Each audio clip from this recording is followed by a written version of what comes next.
कई दफ़ा काफ़ी हफ्ते लग जाते हैं, और जब ये पिछली पेमेंट थी तो आपको याद होगा कि कुछ महीने लग गए थे। तो उस चीज़ को मद्देनज़र रखते हुए कि ये जो माली साल चूँकि 30 जून को क्लोज़ हो रहा है, तो एज ए यानी मैनेजमेंट स्ट्रेटजी कह लें फंड्स की, तो हमने फिर चाइनीज़ दोनों बैंक्स के साथ रब्ता किया, मिनिस्ट्री ऑफ फाइनेंस ने, और उनको हमने ये ऑफ़र किया कि हम ये आपकी पेमेंट जो हैं बजाय आखिरी हफ्ते से हम इनको पहले पेमेंट कर देते हैं। जो पहले पेमेंट्स होती हैं, यानी जो डेट तय होती है, अगर आप उसको 2 हफ्ते 3 हफ्ते पहले पे करें तो जो स्टैंडर्ड प्रैक्टिस है बैंकों की, वो फिर कुछ आपको कुछ थोड़ा सा चार्ज करते हैं, जुर्माना कह लें या को फीस कह लें। तो वो भी हमने दोनों बैंकों के साथ ये तय हुआ कि हम कोई अर्ली पेमेंट का या जल्दी पेमेंट की कोई फीस या जुर्माना नहीं देंगे, सिर्फ जो रकम हमने देनी है वही देंगे। 1 बिलियन एक बैंक को, चाइना डेवलपमेंट बैंक, और दूसरे बैंक को 300 मिलियन जो कि बैंक ऑफ चाइना। तो इनसे ये तय हुआ कि फिर हम फास्ट ट्रैक पे ये दोनों बैंक जो हैं हमारे, जो हम पेमेंट्स करेंगे वो पाकिस्तान को वापस कर देंगे। तो जो चाइना डेवलपमेंट बैंक की पेमेंट थी वो मैंने मीडिया में भी देखा कि आई कि 1 बिलियन हमने जो पिछले जो हफ्ता यानी आज जो करंट हफ्ता चल रहा है, पीर वाले दिन हमने 12 तारीख को पेमेंट की, और वो अल्हम्दुलिल्लाह उन्होंने हमारे साथ जो अंडरस्टैंडिंग थी, वो गुजरा हुआ जो कल जुमा था उसमें उन्होंने वो पेमेंट पाकिस्तान को वापस कर दी, जो कि आज मीडिया में रिपोर्टेड भी है। तो पाकिस्तान ने आखिरी हफ्ते की अपनी जो एक लायबिलिटी अदा करनी थी वो कर दी, उन्होंने वो पेमेंट पाकिस्तान को वापस कर दी, जो कि आज मीडिया में रिपोर्टेड भी है। तो पाकिस्तान ने आखिरी हफ्ते की अपनी जो एक लायबिलिटी अदा करनी थी वो दी, और एक हफ्ते के अंदर ही, बल्कि पीर को दी और जुमे को, वो उन्होंने हमें पहले ये फास्टेस्ट जो एक कह ले के एग्जीक्यूशन हुआ हमारे एग्रीमेंट को, ये एक एग्जांपल है उसकी। तो अल्हम्दुलिल्लाह वो हो चुका। हमने दूसरी भी $300 मिलियन की जो पेमेंट है वो हमने कर दी जुमे को, यानी कल जो गुजरा है, और इंशाअल्लाह अगले जो आने वाले 3-4-5 दिन है वो भी पेमेंट हमारी जो अंडरस्टैंडिंग है, जिसके लिए एग्जीक्यूशन हो चुकी है, एग्रीमेंट हो चुका है। ये करीबन 1 महीने पहले हमने एडवांस ये अपनी स्ट्रेटजी के तौर के ऊपर ये उनसे सारी नेगोशिएशंस भी की, क्योंकि डॉक्यूमेंटेशन सारा प्रोसेस काफ़ी टाइम लेता है कई दफ़ा, तो वो हो चुकी है। तो इसलिए ये भी रकम जो है ये पाकिस्तान को वापस इंशाअल्लाह अगले 3-4 रोज़ में $300 मिलियन भी वापस आ जाएगा। तीसरी जो मेजर पेमेंट जो मैंने कुछ मीडिया में, पार्ट ऑफ द मीडिया में पढ़ा है, वो ठीक है, जो फ्लैग किया उन्होंने कि 500 मिलियन की 2 पेमेंट, ये टोटल 1 बिलियन जो है वो चाइनीज़ यानी स्टेट टू स्टेट जो हमारी डीलिंग होती है वो भी ड्यू है। तो अल्हम्दुलिल्लाह उसकी भी रिन्यूअल के हवाले से हर चीज़ इन ऑर्डर है, और वो भी अपने वक्त पे आने पे, यानी आखिरी हफ्ते में जो ड्यू डेट्स है उनके ऊपर इंशाल्लाह वो भी रिन्यू हो जाएंगी।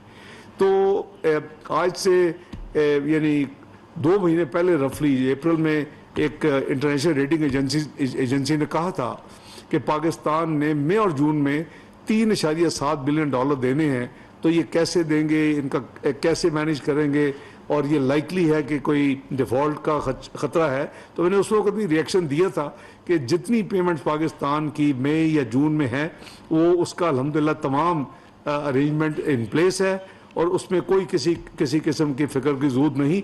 तो हमारे जो बाकी रफली कह लें कि 2 हफ्ते से कम वक्त रह गया है, तमाम पेमेंट्स इंशाल्लाह वक्त पे होंगी, और रिज़र्व भी इंशाल्लाह जैसे मेंटेन हो रहे हैं, foreign exchange reserves state bank और कमर्शियल बैंक्स के, वो भी उसमें कोई मेजर कोई तब्दीली नहीं होगी। तो ये मैंने गुजारिश करनी थी कि ताकि क्लैरिफाई कर दूं के बजाय ये कि स्पेकुलेशन और लोग गेस वर्क करें, तो ये एक तो ये क्लैरिफिकेशन है। दूसरा, पिछले 3 दिन से मीडिया में बहुत डिस्कस हो रहा है और काफ़ी उसको हाइप क्रिएट की जा रही है कि जो शेल पेट्रोलियम कंपनी है उसने जो पाकिस्तान में उसकी जो इन्वेस्टमेंट है या उसकी जो कंपनी है उसके जो अपने उसके शेयर्स हैं, वो जो इंटरनेशनल शेल है वो पाकिस्तान की जो शेल कंपनी है जो पेट्रोल की कंपनी है उसमें अपने उसको बिजनेस जो है वो फ़रोख्त कर रही है और मुल्क से जा रही है। ये इंफॉर्मेशन इस तरह नहीं है, इसमें थोड़ी सी क्लैरिफिकेशन की ज़रूरत है। शेल अपना जो बिज़नेस है वो बंद नहीं कर रहा पाकिस्तान, जो कुछ मीडिया में लिखा गया। शेल अपना जो बिजनेस चूंकि जारी वो बिजनेस रहेगा, तो उसमें किसी जो कहते हैं कि इतने एम्प्लॉयज़ जो हैं, हंड्रेड्स ऑफ एम्प्लॉयज़ वो फारिग हो जाएंगे, वो ऐसी बात नहीं है। शेल तीसरी चीज़ ये है कि शेल जो भी फैसला करेगा वो हुकूमत पाकिस्तान और मुख्तलिफ जो अप्रूवल्स होते हैं इन शेयर्स को भेजने के लिए, वो भी उसका भी पाबंद है और उसको भी हमें मद्देनज़र रखना चाहिए। चौथी बात यह है कि शेल अपने एक और इंटरनेशनल इन्वेस्टर को अपने शेयर्स बेचना चाहता है। वो उस पर हमें, हमारे लिए ए के नाम हो वो शेयर्स, बी के नाम हो, पाकिस्तान में बिजनेस उसी तरह चलेगा जिस तरह है, और शेल अपने शेयर जो है वो एक और जो है बैरून मुल्क यानी फॉरेन डायरेक्ट इन्वेस्टर को अपने शेयर बेचने जाते। इसमें मैं समझता हूँ कि कोई परेशान होने की या कोई उसमें इस तरह के कुछ यानी नेगेटिव न्यूज़ क्रिएट करने का कोई ज़रूरत नहीं है। शेल के अपना बिजनेस पाकिस्तान में उसी तरह होगा, एम्प्लॉयज़ उसी तरह रहेंगे। जो नया है उसके अपनी जो उसकी इन्वेस्टमेंट है, वो नया जो एक फॉरेन डायरेक्ट इन्वेस्टर है, और ना ही वो यहाँ अपना बिजनेस बेच के और वो अपने रकम लेके और फिर यहाँ से को बाहर लेके जाएगा। तो ये मैं समझता हूँ कि एक क्लैरिफिकेशन की ज़रूरत थी।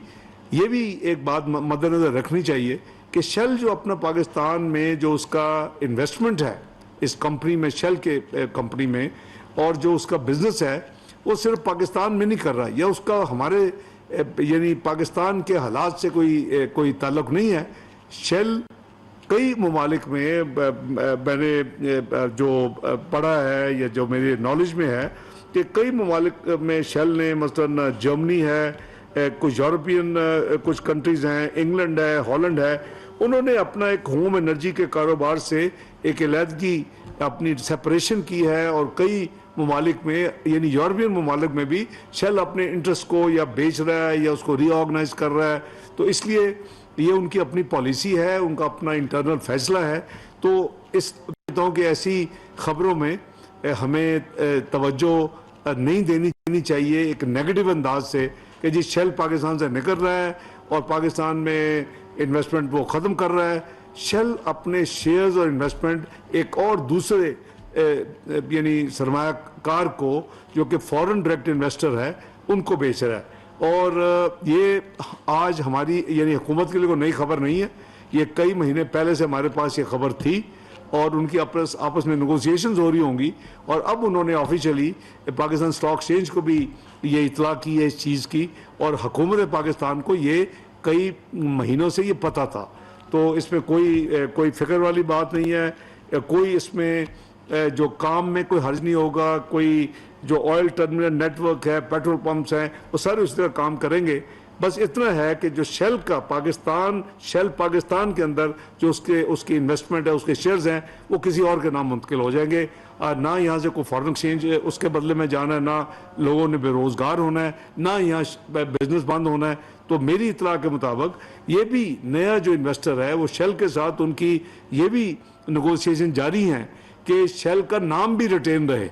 यानी नया इन्वेस्टर जो है वो चाहता है कि शेल अपना नाम रखे और वो उनका जो भी होगी कंसिडरेशन। तो ये मैं समझता हूँ कि हुकूमत पाकिस्तान की तरफ से ये क्लैरिफिकेशन दे रहा हूँ ताकि इसके मतलब जो अगर कोई गलतफहमी या कोई जो रिपोर्टिंग हुई है नेगेटिव, उसमें कोई कन्फ्यूजन नहीं होना चाहिए, और हक़ाइक़ मैंने आपको सामने रख दिए। बहुत शुक्रिया। वफाकी वज़ीर ख़ज़ाना इसहाक़ डार न्यूज़ कॉन्फ्रेंस कर रहे थे। उनकी जानिब से कहा गया कि मई और जून में बैरूनी अदायगी के लिए बर वक्त इक़दाम किए गए। पाकिस्तान में शेल अपना बिजनेस बंद नहीं कर रहा, ये कहना था वफाकी वज़ीर ख़ज़ाना इसहाक़ डार का। उनकी जानिब से मज़ीद कहा गया शेल एक आलमी सरमायाकार को अपने शेयर्स बेच रहा है।